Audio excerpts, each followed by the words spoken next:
DJ Sanjeet Balwaha.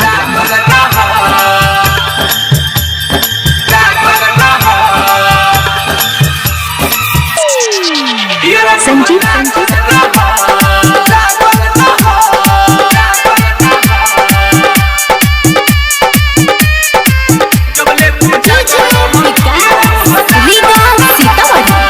Music Balwaha ऋषि राज RRT। खिया के पिया के भेजनी गोवासी हो अपन ही खियाना ती हो आसी हो जना छुके छटपटावो अपन सीना से सटावो हमसे दूर नहीं भागल रह। संजीत जबले तू जागल रह ये रहू हो लागल रह जबले तू जागल रह ये रहू हो लागल रह।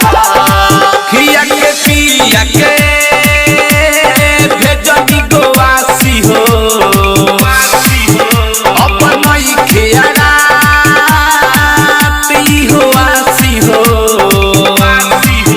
जना छुके छटपटावो अपन सीना से सटावो हमसे दूर नहीं भागल रह।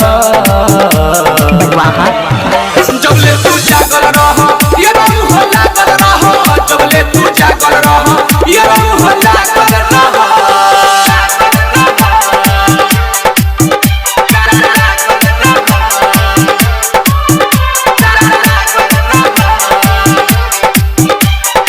Recording by RRT digital recording studio छड़ादानो।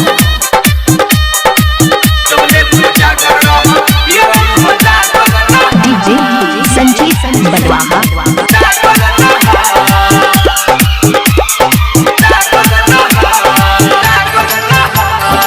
Balwaha आई बफतरा बोला हवे भोरे में हम चल जाए कोरा में तोहरा सुतेला यार हो हम गल जाए।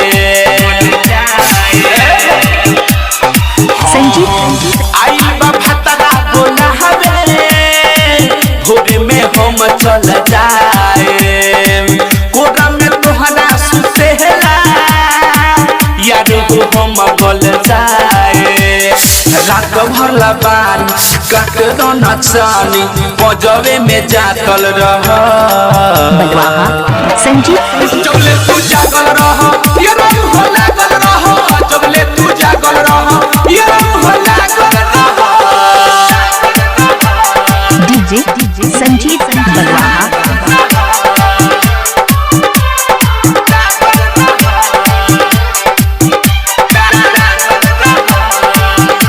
संजीत बलवाहा।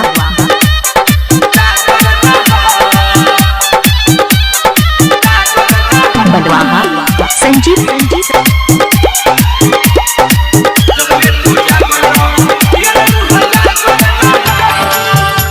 डीजे संजीत बलवाहा। काजने बबले अशोक हो यब तोहरा से भेंट हो अजय चंद सवर चूस बुझ के उठ चपलेट हो। डीजे संजीत बलवाहा। काजने बबले अशोक हो यब तोहरा से भेंट हो अजय चंद सवर चूस बुझ के उठ चपलेट हो। सुन सुन ऋषि राज आज बनल बा मिजाज जन ठंडा हो खता तल रह। संजीत बलवाहा। जबले तू जागल रह ये रहू हो लागल रह जबले तू जागल रह ये रहू हो लागल रह। Recording by RRT digital recording studio छड़ादानो।